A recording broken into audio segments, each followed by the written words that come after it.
In this video, we would like to talk about inverse of a function. Later on, you will see that it motivates us to consider something called injective functions and surjective functions. Suppose we have a function f from a to b.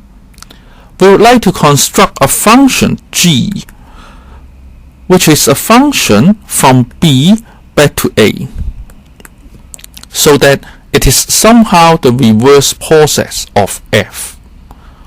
As you can see, f sends this element x in a to this element y in b. So we try to define g so that it sends this y back to this x. Again, if you try to look at this element y in b, g should send it to the element x in a. However, you have some trouble for this element. What should be the target of this element under g? Therefore, in order to define g, we should expect that there is no such element. That means the range of f should equal to b. In other words, that means for all y in b, there exists at least one element x in a, so that fx equal to y. If a function f satisfies this condition, then f is said to be a surjective function. But it is not enough. If we try to look at this element y in the range of f, we don't know whether g should send this y back to this x1 or x2.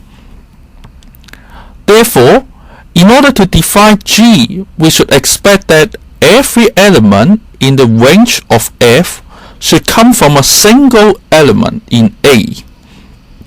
In other words, if we have fx1 equal to fx2, then x1 and x2 should be the same, so that you won't have this one.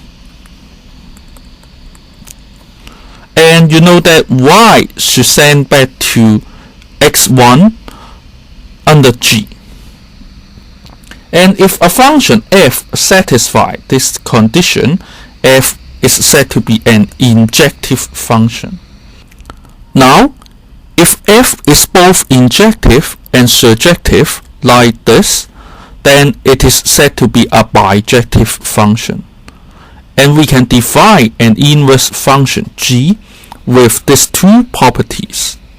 Basically, the first one tells you that if you start from x in a, f sends it to fx in b, and g sends fx back to x, like this. The second one just tells you that if you start from y in b, g sends it to gy,